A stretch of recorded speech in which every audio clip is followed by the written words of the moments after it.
Voilà, et de cette situation, on continue d'en parler avec notre invité, Romain Bourdoncle. Vous êtes donc médecin-chef du centre d'addictologie, Yorana. Yorana Tatato. Alors, la cigarette électronique jetable représente-t-elle vraiment un risque d'entrée dans le tabagisme chez les jeunes? Alors oui, malheureusement, il faut faire le distinguo entre la cigarette électronique classique, non jetable, celle qu'on remplit avec des petites fioles de liquide ou de liquide, avec les normes AFNOR, les normes CE.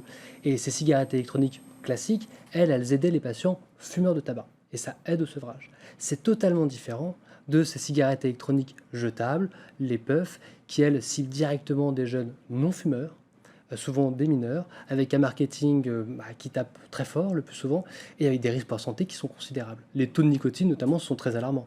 Les taux de 50 mg, c'est beaucoup trop, c'est sûr, et ça augmente le risque addictif chez les plus jeunes. Plus tôt on commence à consommer, plus le risque addictogène est important.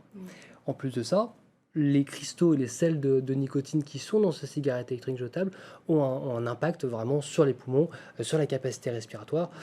Voilà, il faut être très très vigilant. Et vous avez déjà au centre des patients approximativement de cet âge qui viennent vous consulter? Absolument, on a la chance au CPSA de faire des permanences scolaires de façon régulière et hebdomadaire. Et donc on reçoit des jeunes qui consomment la puff, qui parfois même la mésusent, c'est-à-dire qu'ils la consomment, la réouvrent, la rechargent avec d'autres produits. Voilà, c'est difficile, c'est inquiétant et généralement on les accompagne et on les traite de la même façon qu'un sevrage au tabac classique. Et on voit justement qu'avec la consommation de tabac qui recule dans le monde, l'industrie du tabac se rabat donc sur ce type de produits de vapotage. À quel point faut-il se méfier justement de ces cigarettes Alors, jetables? ça réduit dans le monde, ça réduit aussi en Polynésie. On a noté une diminution des importations du produit du tabac de près de 12% depuis 2020.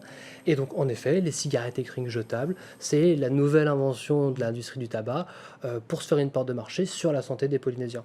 Il faut être vraiment très, très méfiant, très vigilant. Il faut les encadrer, Bien sûr, absolument. largement, oui. À quel point, Alors, selon vous?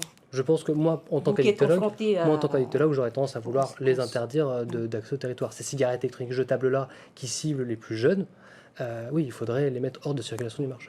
Tantôt, dans notre édition d'hier, nous avons parlé du retrait du tabac de la liste des produits de grande consommation pour laisser les revendeurs fixer leur prix.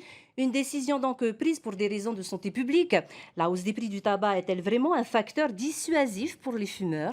Alors oui, si on reprend les rapports de l'Organisation mondiale de la santé, on remarque qu'une augmentation du prix de 10% entraîne une diminution de 4 à 5% du nombre de consommateurs de tabac.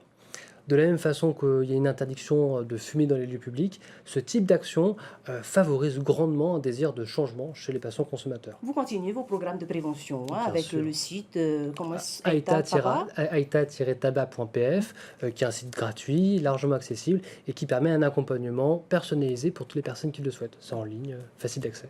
Tantôt, merci beaucoup pour ces premiers éléments de réponse.